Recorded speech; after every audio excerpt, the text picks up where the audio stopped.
there's no shortage of people who reach out to probably all of us on a regular basis and let us know what they would like to see happen. In fact, I think we've been accused many times of not investing in the South, in the southern region of the community. So we did try to make that happen. And I want everybody to understand the $20,000 specifically, that money, although belongs to the taxpayers, was not generated with income tax money. Other than the $15,000 that was spent to purchase the piece of property that Gander Outdoors is now currently sitting on. And we took a $15,000 investment, turned it into a $1.2 million profit.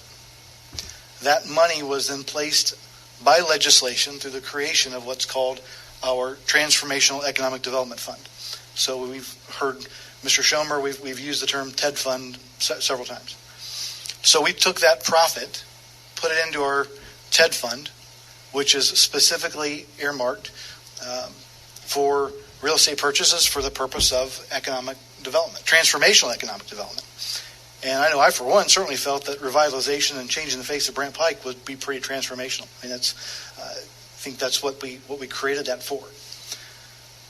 So the money that was spent actually worked for a portion, because when we look at that piece, what we were trying to do, there were 4 different real estate parcels that we were trying to get ownership of. And the $20,000 that was spent actually brought one of the sellers to the table who previously had said, no way, no how. Not for sale, not doing it. All of the pieces of the puzzle came together with the exception of one, and that ended up being kind of a last-minute thing, which is unfortunate. The bigger issue, and what I am concerned about, is I know a lot of people get frustrated. We have executive sessions. People get frustrated. They believe we're not being transparent. But when it comes to purchasing real estate, when people know that the city is involved in trying to make a purchase, dollar signs in their eyeballs start to light up because they believe that the city coffers are unlimited, taxpayer dollars are unlimited, and then therefore the price goes up. So we employ a tactic that is used probably all over the country. We entered into a contract with somebody to do work and consult on the city's behalf to help purchase that property. And they did a great job. It almost happened, but that doesn't mean that the work he did wasn't good. So what's frustrating to me, and what should be frustrating to everyone on this council, is that the plan wasn't dead. We had talked about revisiting this, and in fact, so if any of you would like to censure me for revealing executive session information, then we can have that vote. But we talked about in executive session that we were going to revisit this project. We were going to talk about it again. This was never in my mind a dead issue. But I happen to believe now that this is public, and the shopping center owners know that what we were trying to purchase, what we were trying to do, now know that the city is involved, that the city was the end user in what we're trying to accomplish. I believe the cost of those properties, if we try to do this again, would skyrocket to a point where I'm not sure any of us have the appetite to try to make that happen. So unfortunately, for everyone listening, I do believe that the Brandt Pike revitalization for that particular piece, what we were trying to accomplish, is probably dead, probably because of some irresponsible reporting. And I will say by the Dayton Daily News, by creating a story that was really a non-story. And I am going to continue focusing and talking about economic development in Heber Heights. I think that's how we increase our tax base. I think it's how we help shift the burden from the individual taxpayer to the business taxpayer. And I think that should be something that's on the minds of everyone on this council. And I am more than frustrated that what we were trying to accomplish has now been debated out in the public eye like we've done something wrong, when what we were trying to do has been what the community has been asking for years. And I just wanted everyone to know that I don't believe this council did anything wrong. Our city attorney was involved in every decision that was made, every contract that was entered, and every check that was cashed. So I just want to be clear to everyone listening that you're not hearing somebody who's angry. You're hearing a mayor that's frustrated, because I thought and I believe that we could have done something pretty spectacular along Brandt Pike, and now I'm not so sure we can. And I just want to address that because people have asked me, and that $20,000 was spent. It worked for what that particular piece of property was. We entered into a purchase and sale agreement on that particular piece of property that the $20,000 was meant to help get us to purchase. And unfortunately, other pieces didn't work out. This city is not risk adverse. 35, 40 years ago, we took a chance on about 300 acres of land called Center Point 70. If the city hadn't made the decision to purchase Center Point 70 at that time frame, we wouldn't be a city right now, because the amount of property tax we were collecting as a bedroom community never would have paid for the services that a city is forced to provide, such as police, fire, basic infrastructure. Never would have happened. Center Point 70 wasn't developed in a year or 2 years, but at the time, that was pretty transformational because it helped secure our standing as a city and not a bankrupt community that couldn't afford to pay police officers or firefighters. So we do take risks and we do things because we make those decisions for what we believe will be the betterment of the community. And the Brandt Pike Revitalization Project was what I believed would have been for the betterment of the community. And once again, I am extremely disappointed and frustrated that our plans have been averted because of some irresponsible reporting. I'll leave it at that. Mr. Lyons? Yes, Mayor, thank you. I sent you an email on Friday. Are we any closer to receiving that bank certified document? I know that Mr. Schomer has reached out to Mr. Yo requesting a certified, or not the actual, the check. The canceled check. So I don't. Has that been provided? The request came on Friday. Holiday today. Banks are closed. So, but as soon as the business request can be made, I'm sure it will be. And that's for that $20,000 check. Thank you, Mayor. Yep. I'm absolutely certain that we will have that. Number one, because if the person who the check was ultimately supposed to go to now X amount of months later didn't get it, and he knows based on what's been in the daily news he was supposed to get $20,000, I'm sure we would have got a phone call that he doesn't have it. So I have all confidence that check ended up where it was supposed to go. Any other? It is worth noting that in the public records request from Dayton Daily, given that is the agreement that specifically spells out and guarantees that, as well as a copy of the check that was actually written. So, but we can get canceled checks and all that as well. Okay. Thank you, Mr. Schomer. Okay, so I transferred. I'm now in my truck on the road. Big deal, right? That's, if you hear the background noise, that's what it is.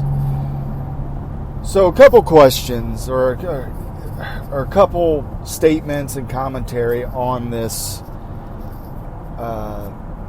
explanation by the mayor. First of all, Mr. Lyons is very concerned about this issue. And I don't know why. I really don't. In the first clip we played, he had question. He wanted to take the onus off of staff and put it on council. Now he wants staff to prove that they sent the money, or that the person who received the money that the staff paid actually sent the money out to the landowner. There may be something behind that, but be transparent and tell us what it's all about. You're representing Ward 6. I live in Ward 6. I may have to shoot an email over, and I'm just thinking about that. But he's very concerned about that. Secondly, the mayor mentioned something about the money, and I've heard this before, okay? The money was generated from the land sale previous. $15,000, we paid for the land and sold it for over $1 million. Great. But all that money belongs to the taxpayer. Regardless if it's money used or money generated, it belongs to the residents, the citizens of Huber Heights. Government is in place because of the people in the city of Huber Heights. So to say, well, we spent the money, but it didn't come from your tax dollars. We actually created that money through our non-risk adverse business model. Another thing I'd like to point out. I don't know why folks think that businesses will pay taxes. Businesses never pay taxes. Even if they pay taxes, they push the tax burden off to the consumer. So if we are running a business model to create businesses to take more of the tax burden away from the people, the citizens of Huber Heights, it's actually just putting it on us through a roundabout sales tax. Because if you go purchase things from a business, the taxes you pay, or the price you pay, really, okay, if a widget at the Acme company sells for $1 and then their taxes are raised 50 cents, you now pay $1.50 for that widget. Maybe $1.55, because why the heck not add another nickel to it? So, when it was said that businesses, we're trying to push the tax burden off to the businesses, and this was something that was said during the whole discussion, I have to disagree with it. I challenge that. Businesses do not pay taxes. We, the people, the consumers who go out and purchase the things, pay their taxes. So, and I know in national politics, they're pay your fair share. Why do businesses and people need to make this much? Well, okay. Businesses aren't going to pay the taxes. They just push it off on us. I think we all understand that. So, Mr. Lyons keeps asking for the document. Okay, I need that return check. I want to make sure.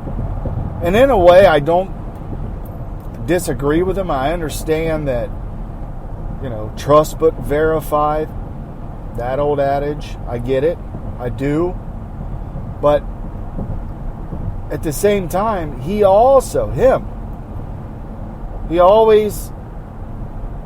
lets us know, at least I've read it through social media and heard it from him on the dais, that, our accounting in the city, the folks who do the accounting for the city of Huber Heights are gold standard.